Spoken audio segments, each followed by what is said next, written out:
Chapter 6. Saints, Sages, and Saviors. The Law of Service. The spirit of love, which is manifested as a perfect and rounded life, is the crown of being and the supreme end of knowledge upon this earth. The measure of a man's truth is the measure of his love, and truth is far removed from him whose life is not governed by love. The intolerant and condemnatory, even though they profess the highest religion, have the smallest measure of truth, while those who exercise patience, and who listen calmly and dispassionately to all sides, and both arrive themselves at, and incline others to, thoughtful and unbiased conclusions upon all problems and issues, have truth in fullest measure. The final test of wisdom is this: how does a man live? What spirit does he manifest? How does he act under trial and temptation? Many men boast of being in possession of truth, who are continually swayed by grief, disappointment, and passion, and who sink under the first little trial that comes along. Truth is nothing if not unchangeable, and in so far as a man takes his stand upon truth, does he become steadfast in virtue? Does he rise superior to his passions and emotions and changeable personality? Men formulate perishable dogmas and call them truth. Truth cannot be formulated; it is ineffable, and ever beyond the reach of intellect. It can only be experienced by practice. It can only be manifested as a stainless heart and a perfect life. Who, then, in the midst of the ceaseless pandemonium of schools and creeds and parties, has the truth? He who lives it, he who practices it, he who, having risen above that pandemonium by overcoming himself, no longer engages in it, but sits apart, quiet, subdued, calm, and self-possessed, freed from all strife, all bias, all condemnation, and bestows upon all the glad and unselfish love of the divinity within him. He who is patient, calm, gentle, and forgiving under all circumstances manifests the truth. Truth will never be proved by wordy arguments and learned treatises, for if men do not perceive the truth in infinite patience, undying forgiveness, and all-embracing compassion, no words can ever prove it to them. It is an easy matter for the passionate to be calm and patient when they are alone, or are in the midst of calmness. It is equally easy for the uncharitable to be gentle and kind when they are kindly dealt with. But he who retains his patience and calmness under all trial, who remains sublimely meek and gentle under the most trying circumstances, he and he alone is possessed of the spotless truth.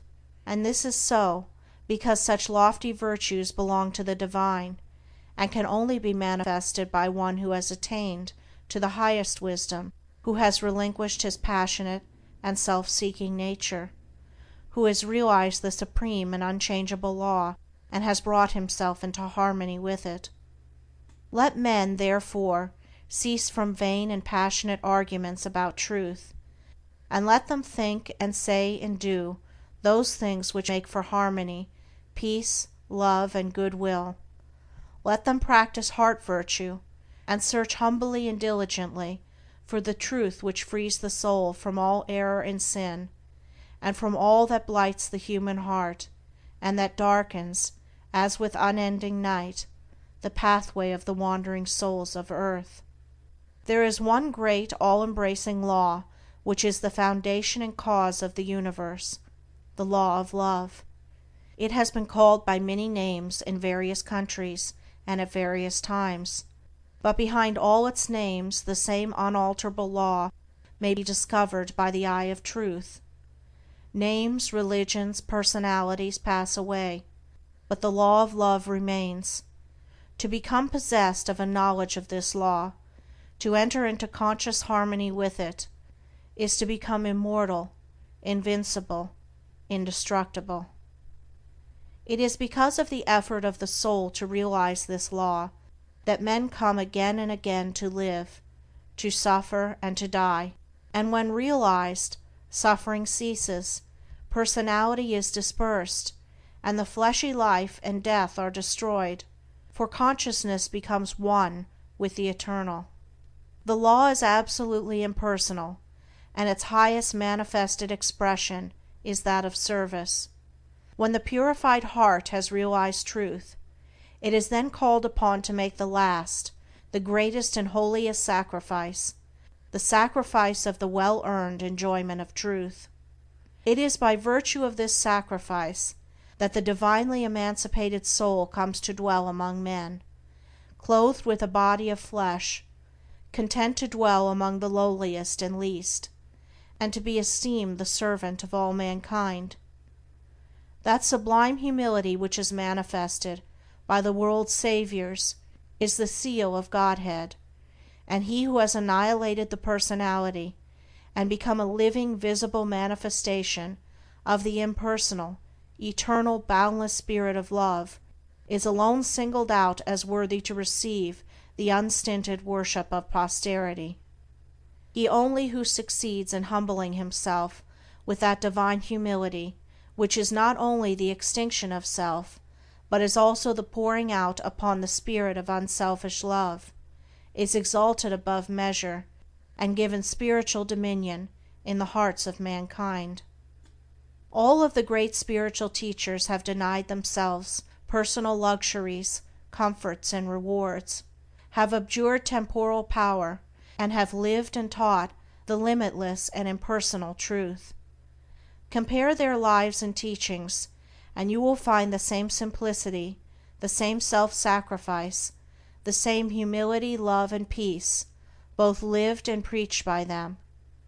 They taught the same eternal principles, the realization of which destroys all evil. Those who have been hailed and worshipped as the saviors of mankind are manifestations of the great impersonal law, and being such, were free from passion and prejudice, and having no opinions, and no special letter of doctrine to preach and defend, they never sought to convert and to proselytize. Living in the highest goodness, the supreme perfection, their sole object was to uplift mankind by manifesting that goodness in thought, word, and deed. They stand between man the personal and God the impersonal, and serve as exemplary types for the salvation of self-enslaved mankind. Men who are immersed in self, and who cannot comprehend the goodness that is absolutely impersonal, deny divinity to all saviors except their own, and thus introduce personal hatred and doctrinal controversy, and while defending their own particular views with passion, look upon each other as being heathens or infidels, and so render null and void, as far as their lives are concerned, the unselfish beauty and holy grandeur of the lives and teachings of their own masters. Truth cannot be limited, it can never be the special prerogative of any man, school, or nation, and when personality steps in, truth is lost. The glory alike of the saint, the sage, and the savior is this, that he has realized the most profound lowliness, the most sublime unselfishness, having given up all, even his own personality. All his works are holy and enduring, for they are freed from every taint of self. He gives, yet never thinks of receiving. He works without regretting the past or anticipating the future, and never looks for reward.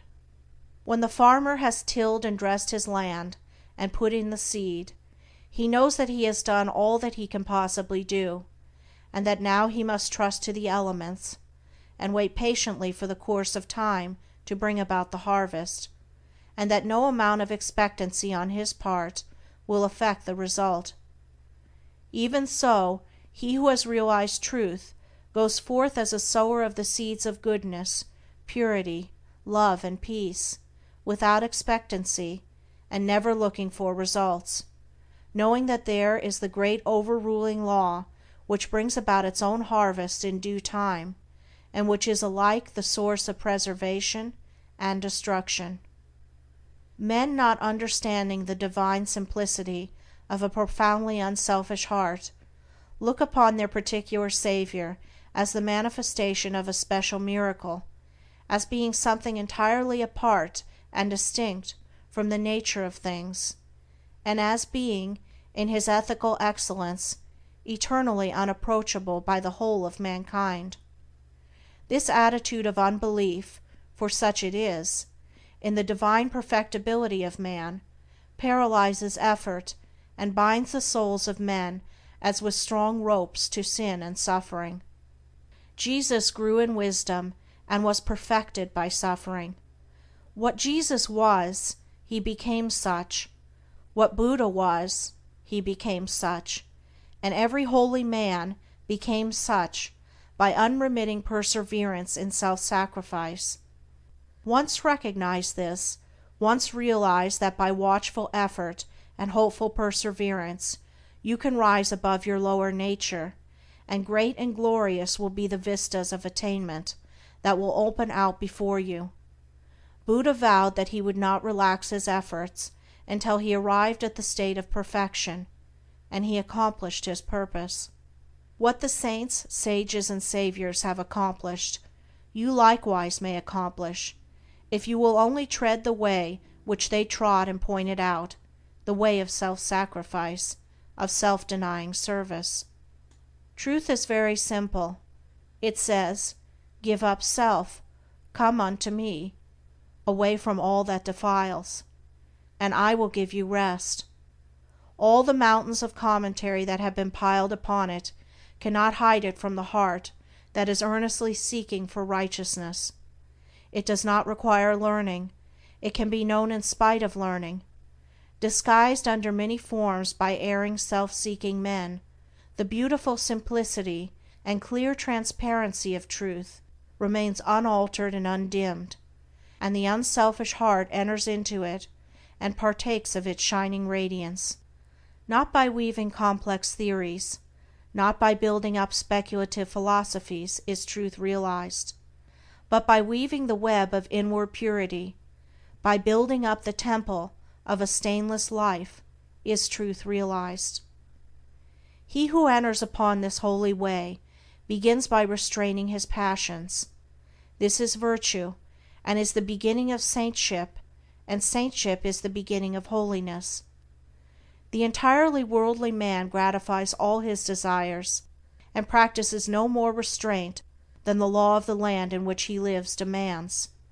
The virtuous man restrains his passions. The saint attacks the enemy of truth in its stronghold within his own heart, and restrains all selfish and impure thoughts, while the holy man is he who is free from passion and all impure thought, and to whom goodness and purity have become as natural as scent and color are to the flower. The holy man is divinely wise. He alone knows truth in its fullness, and has entered into abiding rest and peace. For him evil has ceased, it has disappeared in the universal light of the All-Good. Holiness is the badge of wisdom. Said Krishna to Prince Arjuna, "Humbleness, truthfulness, and harmlessness, patience and honor, reverence for the wise, purity, constancy, control of self, contempt of self-delights, self-sacrifice, perception of the certitude of ill in birth, death, age, disease, suffering, and sin, an ever tranquil heart in fortune's good and fortune's evil, endeavors resolute to reach perception of the utmost soul, and grace to understand what gain it were, so to attain. This is true wisdom, Prince, and what is otherwise is ignorance." Whoever fights ceaselessly against his own selfishness, and strives to supplant it with all-embracing love, is a saint, whether he live in a cottage or in the midst of riches and influence, or whether he preaches or remains obscure. To the worldling, who is beginning to aspire towards higher things, the saint, such as sweet Saint Francis of Assisi, or a conquering Saint Anthony, is a glorious and inspiring spectacle. To the saint, An equally enrapturing sight is that of the sage, sitting serene and holy, the conqueror of sin and sorrow, no more tormented by regret and remorse, and whom even temptation can never reach, and yet even the sage is drawn on by a still more glorious vision, that of the Savior, actively manifesting his knowledge in selfless works, and rendering his divinity more potent for good by sinking himself in the throbbing, sorrowing, aspiring heart of mankind. And this only is true service, to forget oneself in love towards all, to lose oneself in working for the whole. O thou vain and foolish man, who thinkest that thy many works can save thee, who, chained to all error, talkest loudly of thyself, thy work, and thy many sacrifices, and magnifiest thine own importance, know this, that though thy fame fill the whole earth, all thy works shall come to dust, and thou thyself be reckoned lower than the least in the kingdom of truth. Only the work that is impersonal can live. The works of self are both powerless and perishable. Where duties, howsoever humble, are done without self-interest and with joyful sacrifice, there is true service and enduring work. Where deeds, however brilliant and apparently successful, are done from love of self, there is ignorance of the law of service, and the work perishes.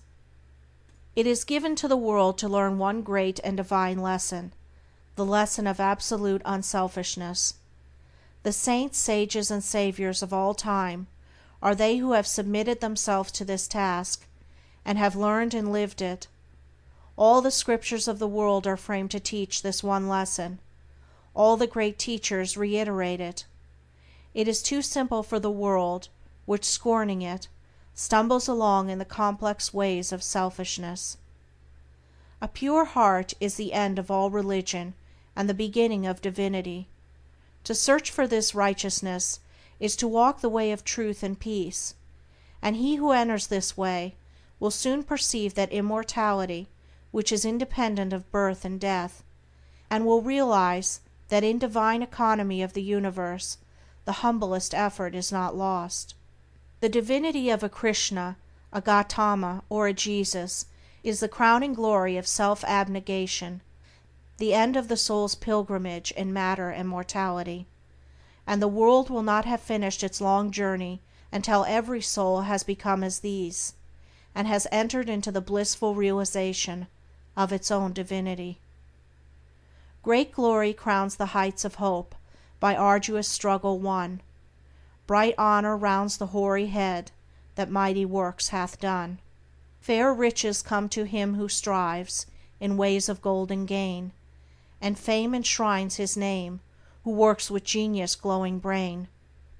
But greater glory waits for him who in the bloodless strife gains self and wrong, adopts in love the sacrificial life, and brighter honor rounds the brow of him who mid the scorns of blind idolaters of self accepts the crown of thorns. And fairer, purer riches come to him who greatly strives to walk in ways of love and truth to sweeten human lives. And he who serveth well mankind exchanges fleeting fame for light eternal, joy and peace, and robes of heavenly flame. End of chapter 6.